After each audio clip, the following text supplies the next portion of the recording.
Hello again. We're back again. Look at that for a steak. This is another one of Fran Benson's steak that he sent me. Fran's a great man for these sticks, you know.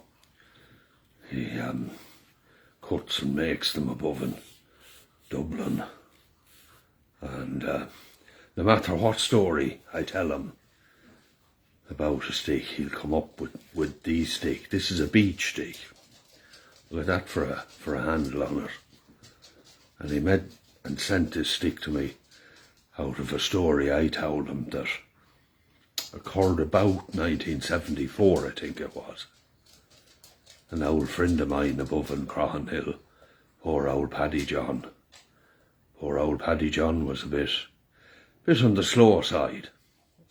Harmless poor devil, and he suffered with the melancholy, and there was no reason for it because the mammy was very good to him, and probably too good to him. Oh, and Paddy John had stayed in the bed for 2 weeks, wouldn't come out from under the covers nor nothing. And now some of the old bogmen would tell me, sure, when I'd mentioned Paddy John, I used to go up to see him, you see, and when he'd be real bad, wouldn't I go up at night and I'd go up the hill, sure, I'd be seeing Mary, Margaret and them all up there. I'd a rake of friends up the hill and be looking for the Fairy Queen, and I'd an old ancient Fairy Queen up in Croghanhill. And because I'd sit under Paddy John's window talking to him, talk him out of the melancholy. The old bogman, Kilmurray, told me, he said, poor old Paddy John, he said, I'll tell you what's wrong with him.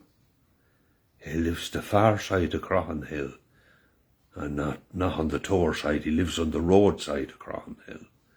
He said, and the sun doesn't get over there enough, and that's what has him in the melancholy. Wasn't that some story now? But anyway, I used to feel bad about poor old Paddy John, and I said to him, Paddy John, you need to come up to Tor. And we agreed I'd meet him at the Silver River.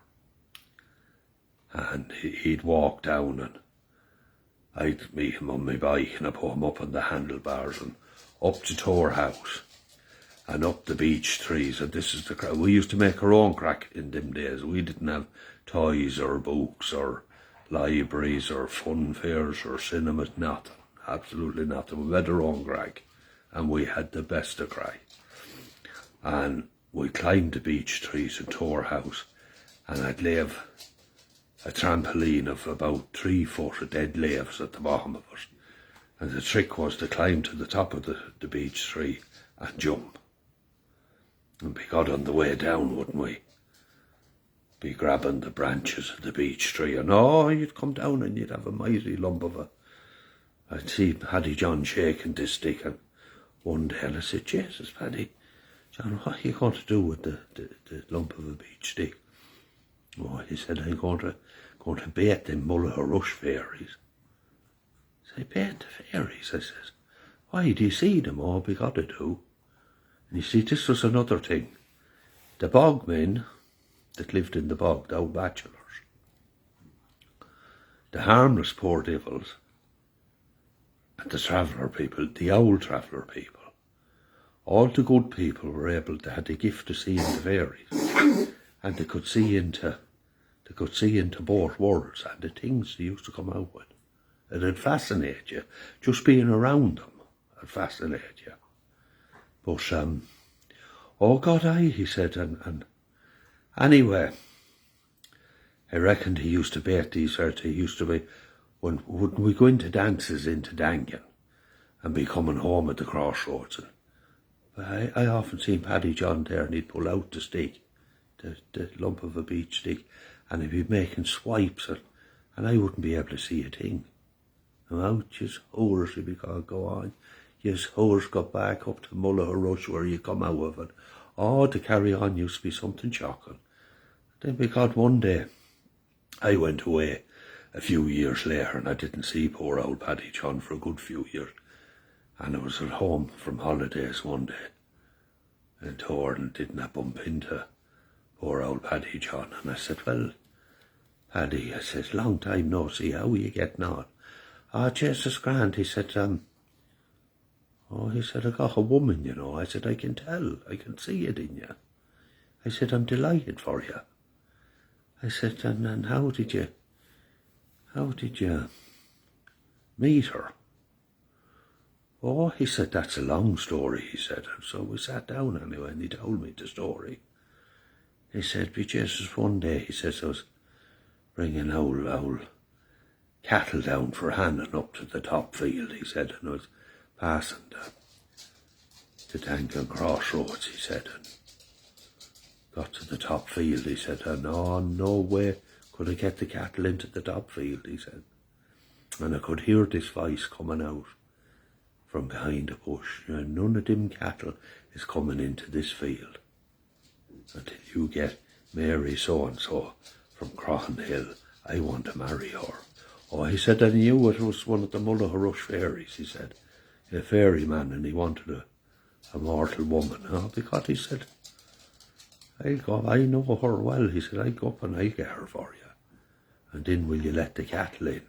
No, I will, he said. So because he said, I went up on the horse and cart, he said, and went up and I told her the story. And he said, sure. He said she was one of them women, she was more like a man. He said she was like a tree trunk, the same size from the shoulders all the way down to the ankles. He said, sure, she'd cut turf and wheel turf better than any man. And sure, no mortal man wanted her at all, but the fairy man wanted her. And because he said, I got her into the horse and cart, and just he said on the way down, didn't I fall in love with her myself? Would you believe that? Oh, I would, I said. Because he said, we got to the crossroads and the little ferryman come out, he said, well, fair play to you, he said. And I said, now will you let me cattle in? I will, he said, and he let the cattle in. Well, I got out, he said, you see that beach, Dick? He said, I bet him all round. I bet him back up to Mullaghrush, and I told him never to come near me or my woman ever again. That's a true story, you know, that happened. And I met her, he brought me up and met tea. Now, she wouldn't have been my cup of tea, but she was a grand woman at the back of it. And poor old Paddy John, that was his woman, and that was it. Good man, Paddy.